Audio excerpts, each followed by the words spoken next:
mudah-mudahan kita berharap ya ada wadah buat pemain-pemain kita untuk bisa berkompetisi di lokal nih.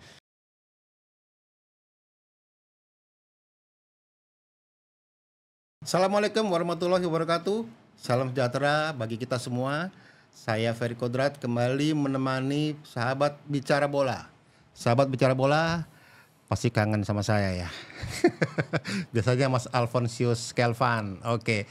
Kali ini saya yang diberi kepercayaan untuk menemani sahabat bicara bola untuk membicarakan soal sepak bola Indonesia yang semakin kesini semakin asik, semakin menegangkan untuk dibahas. Bukan hanya yang sepak bola pria ya, tapi sepak bola perempuan juga harus kita bahas karena sepak bola perempuan juga mempunyai cita-cita bisa mengharumkan nama bangsa di pentas internasional. Bersama saya siang ini kedatangan tamu dari jauh, dari Borneo Island, dari Pulau Kalimantan, dari Banjarmasin tepatnya. Sudah lama memang ini saya undang, tapi terlalu sibuk dengan lapangan hijaunya. Selamat datang Coach Yunan Helmi. Assalamualaikum Coach. Waalaikumsalam warahmatullahi wabarakatuh. Selamat siang Bang. Banjarmasin aman? Aman, terkendali Bang. Aman ya. Alhamdulillah nyampe juga di sini Bang. Sampai ya. Banjarmasin tuh enak makanan apa Coach? Banyak Bang. Oh, banyak ada ya? Soto Banjar, kemudian ada ketupat kandangan, nasi kuning, kemudian ada lagi Bang yang favorit saya juga sebetulnya. Patin bakar. Wah, patin top Bang. Oke. Next kalau saya ke Banjarmasin saya telepon Bang Yunan. Wajib doang. Saya tunggu patin bakarnya ya. Patin bakar. Patin bakar pakai nasi panas aja udah nggak usah pakai apa-apa. Pakai sayur asem, sayur benih. Wah, pokoknya pakai sayur apapun top Bang. Oke, kita lagi sekarang bukan bahas patin dulu Bang. Nanti lapar nih, ini udah, gitu ya? udah waktunya jam makan nih. Gitu.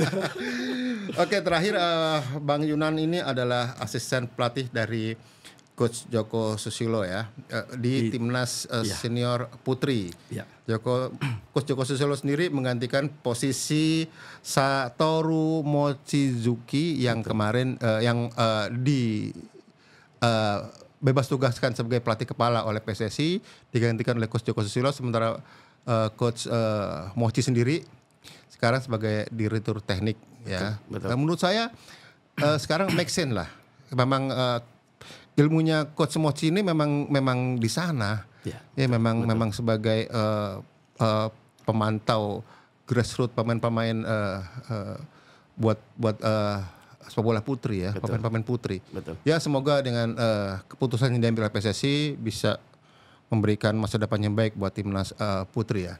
Oke, tapi di tahun 2025 ini menurut saya tahun yang belum menguntungkan buat timnas putri baik senior maupun dari kelompok umur. Di senior kita ketahui kita gagal lolos ke Piala Asia. Ya, meskipun kita tuan rumah. Betul. Ternyata tuan rumah tidak menjamin untuk lolos. Ya ini berarti fair play. Betul. Yang kedua, timnas senior juga gagal untuk di Asian Women Championship yang di Vietnam. Betul. Ya kan di situ coach ikut sana ya? Iya, betul. Ke Bang Yunan ya. Terus yang ketiga timnas U20 juga gagal di Myanmar ya. Di Kamboja. Ya, di AFF ya, di Piala Asia juga ya, Piala Asia. Dan terakhir timnas putri U16 juga gagal di AFF ya kan, di bawah pertanganan klub Timo Suneman. Betul. Ya kan, artinya ya memang tahun ini belum ada prestasi yang membanggakan di timnas senior, di timnas putri senior maupun kelompok umur ya. Betul. Coach, saya mau nanya ketika coach kemarin mendampingi Coach Joko Susilo untuk Piala Women Champions ASEAN ya, ASEAN Women Championship di Vietnam. Di sana kita ketemu siapa aja waktu itu Coach? Kalau satu grup kita dengan ini ya, dengan Thailand, kemudian tuan rumah Vietnam, kemudian Kamboja. Iya, kita bicara tentang apa persiapan ini, Bang. Memang kabar tersebut juga agak mendadak sih ya, untuk apa pergantian pelatih waktu itu.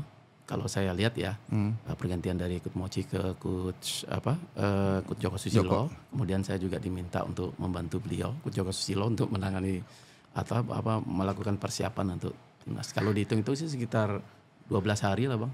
Dengan untuk kita bertanding di Asian Women Championship tersebut. Jadi persiapannya 12 hari dan memang kita selalu siap ya, artinya dipanggil apalagi untuk negara. Kemarin juga harapannya sih memang kalau kita lihat di pra kualifikasi Piala Asia ya, tim ini sangat bagus gitu loh. Memang ketika kita persiapan memang skuadnya berbeda Bang. Oke. Kira-kira seperti Coach kan sebagai pelatih, pelatih kan ngomong harus keras dong. Hoi gitu di lapangan. Coba agak keras dikit Coach. Berarti kalau Coach yakin ketika timnas senior diturunkan ketika kita gagal di pra Piala Asia, untuk di AFF masih bisa melawan Thailand, Vietnam dan ini ya. Sebetulnya kalau skuad itu Bang bisa lah kalau saya pikir ya, karena juga saya beberapa kali melihat penampilan mereka di pra kualifikasi tersebut ya. Ternyata memang karena kalau kita lihat Thailand kemudian Vietnam juga itu dengan skuad yang sama dan mereka latihannya intens gitu loh, terus sampai di Asian Women Championship kemarin mereka melakukan persiapan yang sangat bagus gitu. Boleh saya tahu lawan Thailand berapa skor Coach? 7 ya. 7-0. Iya, sama. Lawan Vietnam juga 7-0. Iya. Terakhir lawan Kamboja 1-1. Draw 1-1. Betul. Cuma dapat 1 poin ya. Iya. Jadi level pemain timnas kita putri waktu itu ya selevel dengan Kamboja berarti. Ya mungkin persoalannya waktu itu bahwa ASEAN Women Championship ini tidak tidak masuk dalam programnya FIFA. Salah satunya mungkin pemain-pemain yang bermain di pra Piala Asia kemarin harus kembali ke klubnya masing-masing kali. Iya betul. Ya kan? Dan itu salah satu itu salah satu problematik memang sepak bola Indonesia di situ ya. Iya betul. Bukan Indonesia aja sebenarnya di kawasan ASEAN ya. Oke. Tapi dari hasil itu Coach ada sisi baiknya nggak ketika ini? Pasti ada sisi baiknya juga Bang. Pertama memberi kesempatan pemain yang di luar pra Piala Asia kemarin ya untuk bisa bergabung di timnas. Memang mereka kemarin datang dengan kondisi yang memang tidak ideal ya, karena memang tidak ada kompetisi, tidak ada klub, tidak ada latihan intens ketika mereka dipanggil untuk persiapan Piala Asian Women Championship tersebut gitu. Tapi sisi positifnya adalah setelah event tersebut ada beberapa pemain yang bermain di klub Liga Malaysia. Seperti itu Bang. Langsung dikontrak? Betul. Amazing. Sebetulnya mungkin ya sebelumnya mereka sudah ada pembicaraan ya mungkin ya. Tapi ada beberapa pemain yang kemarin selesai dan langsung ke Malaysia. 7 pemain dikontrak klub Malaysia? Betul. Pemain yang Coach bawa kemarin ke Vietnam? Betul. Ya ada beberapa pemain kayak Vivi, kemudian ada Fanny dan Selika. Mereka sekarang bermain di sana di Liga Malaysia. Jadi sekarang mereka udah di sana. Betul. Udah sudah melakukan. Jadi abroad ya? Betul. Waduh, luar biasa. Segi positifnya seperti itu. Saya pikir itu adalah hal yang sangat positif ya, karena kita berharap mereka juga bisa berkompetisi di tanah air, tapi memang belum ada ya. Tapi mereka sekarang bisa. Nah, kan gini loh Coach. Kita belum ada kompetisi aja lokal. Betul. Pemain kita sudah banyak yang jadi abroad. Betul. Ya kan? Apalagi kita ada kompetisi kan. Betul. Berarti kan akan banyak dilirik. Artinya bahwa luar pun juga melihat bahwa pemain putri kita juga bertalenta banyak, berbakat juga. Akhirnya 7 pemain itu dari Vietnam, mereka pulang ke Indonesia atau langsung ke Malaysia? Mereka langsung ke Malaysia. Wih, luar biasa. Iya. Bahkan kemarin itu ada Selika sama Vini ya. Dia hanya bisa bermain di pertandingan pertama. Karena memang dalam kontrak mereka mungkin disebutkan untuk segera bergabung. Jadi setelah main lawan Thailand tuh mereka berdua langsung ke Malaysia. Ke Malaysia. Oh, Malaysia berarti sudah mulai berputar kali kompetisinya ya? Ya, waktu itu dia juga persiapan ada apa gitu kan yang memang mewajibkan mereka untuk datang gitu loh. Oh, gitu. Iya. Terus beberapa pemain setelah event tersebut selesai, mereka langsung ke Malaysia. Oke. Sepanjang pengamatan Bang Yunan kemarin di timnas senior putri, apa kelemahan mendasar pada timnas putri dari sisi individu perorangan? Kalau saya melihat kemarin, saya menilai sendiri, saya tuh melihat pemain-pemain kita kurang bugar untuk bisa melakukan body contact ya sama pemain-pemain. Sebenarnya kalau dari sisi teknik, dari sisi ini sebenarnya penguasaan bola, terus mengenai magic square, mereka sebenarnya sudah paham. Tapi ya ada di situnya atau kebugaran kurang. Apa yang kalau dari Bang Yunan apa kekurangan yang? Memang itu yang menjadi kendala kemarin, Bang. Okay. Jadi tentang kebugaran pemain ya. Kalau kita lihat pemain kita itu banyak yang potensial sebenarnya. Terbukti mereka sekarang bermain abroad ke Malaysia kan, bermain di sana. Artinya juga mereka sangat potensial. Kenapa mereka kemarin bermain di ASEAN Women Championship tersebut tidak dalam performa terbaik mereka ya, karena memang kondisi mereka yang belum mencapai level tersebut, apalagi melawan tim-tim maksudnya Thailand, kemudian Vietnam yang memang mereka intens persiapannya. Jadi pemain-pemain Thailand dan Vietnam kalau body contact luar biasa, betul, kuat ya. Secara fisikal mereka sangat kuat ya. Iya, jadi ada ya semuanya dari strength-nya, kemudian dari endurance-nya, dari kecepatannya, ya, mereka unggul di atas kita di turnamen tersebut gitu loh. Oke. Untuk timnas putri senior, berarti apa yang harus dilakukan Coach Joko Susilo? Apakah perlu studi banding atau ke negara lain atau gimana? Saya pikir kemarin dengan mendatangkan Coach Mochi ya, saya pikir sudah tepat sih, karena beliau memang ada di situ ya. Memang kendalanya memang ya pemain-pemain kita tidak dalam performa terbaiknya, karena potensial sih oke, tapi ya itu tadi karena belum di kompetisi yang intens gitu, Bang. Oke. Iya. Jadi ya bagaimana kita bisa melahirkan timnas yang kuat yang diharapkan oleh PSSI dan masyarakat Indonesia jika memang tidak ada kompetisi. Dan kalau saya ambil info sebelumnya bahwa Pak Erick Thohir ini selalu berkelit setiap kali ditanya soal kompetisi sepak bola putri. Dia bilang menurut Bang Yunan, apakah kegagalan tahun ini menjadi tamparan kepada Erick Thohir agar segera menggulirkan kompetisi? Salah satunya sih itu, Bang ya. Tapi memang untuk bisa menggelar atau mengadakan kompetisi itu kan perlu juga pertimbangan yang lebih masak ya. Mungkin itu yang lagi digarap oleh PSSI ini. Saya yakin PSSI juga sudah memikirkan itu tentang wacana untuk memang mau dibikin kompetisi buat sepak bola wanita. Dan tentunya juga dibikin dengan tidak asal-asalan ya, Bang. Tentunya mungkin nanti dibikin dikemas yang lebih bagus mungkin ya, tapi dalam tanda kutip ya orang-orang dari PSSI yang tahu. Mungkin nanti akan dibikin seperti apa ya, mudah-mudahan kita berharap secepatnya aja. Baru mau saya tanya, kira-kira formulanya seperti apa buat kompetisi sepak bola sepak bola putri ini? Sebagai untuk percontohan sih memang kita sudah ada sebetulnya ya, waktu kita persiapan PON aja, Bang. Masing-masing Asprov bisa membuat tim gitu kan untuk di PON. Untuk seleksi. Ya, untuk seleksi buat provinsi. Betul. Okay. Tapi kan kalau PON kan kita panjang ininya ya. Terlalu lama kan 4 tahun dan saya pikir mungkin bisa dicoba dengan masing-masing Asprov mempunyai tim dan mereka dibikin kompetisi. Mungkin nggak bisa semuanya ya, mungkin sekitar 5 atau sampai 8 Asprov yang bisa mengumpulkan pemainnya untuk diadakan kompetisi seperti itu, Bang. Saya tahu pemikiran Bang Yunan. Artinya bahwa 8 Asprov ini dijadikan sebagai eksperimen awal. Betul. Ya kan? 8 Asprov ini coba buat kompetisi lokal untuk membentuk tim masing-masing Asprov.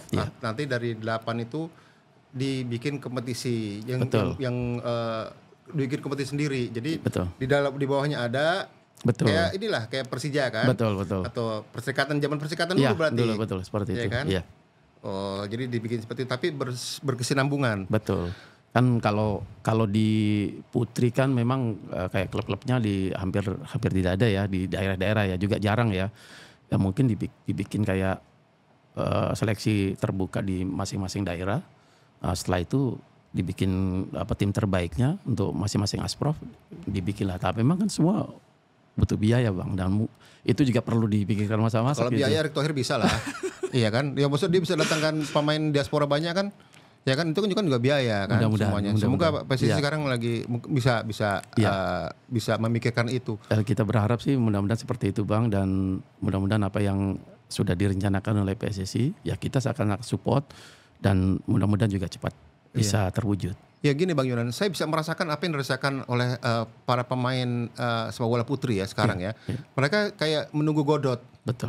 Ya kan, artinya di sisi lain mereka melihat bahwa ada 7 teman mereka sudah jadi abroad di Malaysia. Betul.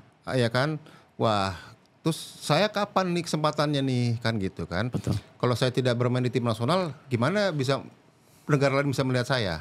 Iya. Ya kan, kalau di Indonesia ini di negeri saya ada kompetisi, berarti kan setidaknya kan bisa juga ada talent scout dari negara-negara yang bisa melihat kompetisi sepak bola putri Indonesia, ya kan? Nah, bisa jadi bahan acuan juga. Betul. Ya kan? Artinya yang sekarang ini terjadi adalah abroad dilihat dari hasil penampilan mereka di timnas kan. Betul. Ya kan? Nah, jadi kalau menurut Bang Yunan ya, apa yang harus dilakukan PSSI untuk membangkitkan minat masyarakat kepada sepak bola wanita? Ya, salah satunya memang ya seperti tadi Bang, dari Asprof ya membuat timnas kecil ya, dalam artian timnasnya di Asprof masing-masing lah. Itu salah satu untuk sekarang nih yang bisa untuk bisa memancing gairah sepak bola wanita ya. Itu kemudian akan ada di level-level di bawahnya juga, ada U20, kemudian U16 dan sebagainya, dan tentunya ini juga sama seperti sepak bola ini ya di cowok ya. Jadi dibikin mini turnamen lah yang mungkin mereka bisa mampu melaksanakannya, walaupun tidak dengan banyak tim lah, tapi minimal ada lah dulu Bang.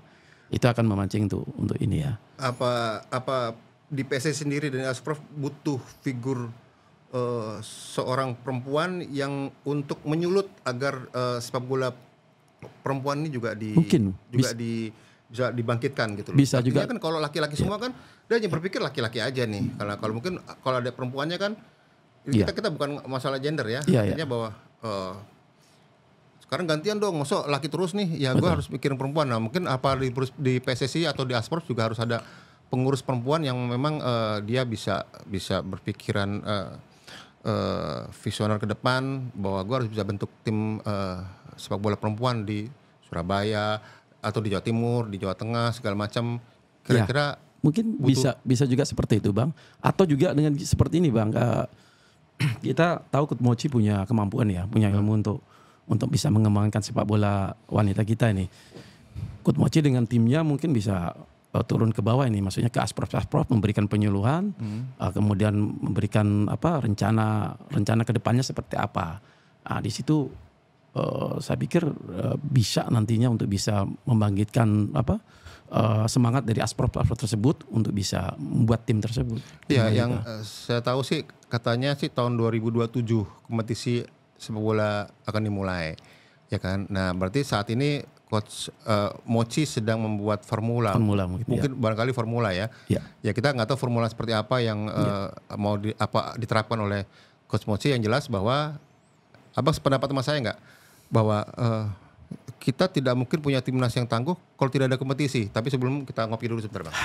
Ada kopi Uang Mas nih dari Surabaya ini Bang. Surabaya Bang? Wah, ini kopinya kuat, enak, kental nih. Banjarmasin ada kopi nggak? Ada. Kopi lokal? Kalau lokal kayaknya nggak ada. Alhamdulillah. Kita ngomong bola kok nggak sambil ngopi. Uang Mas? Kelas banget ini. Kelas. Iya. Kita dulu ngademin tenggorokan dengan Aku Viva. Aku Viva ya.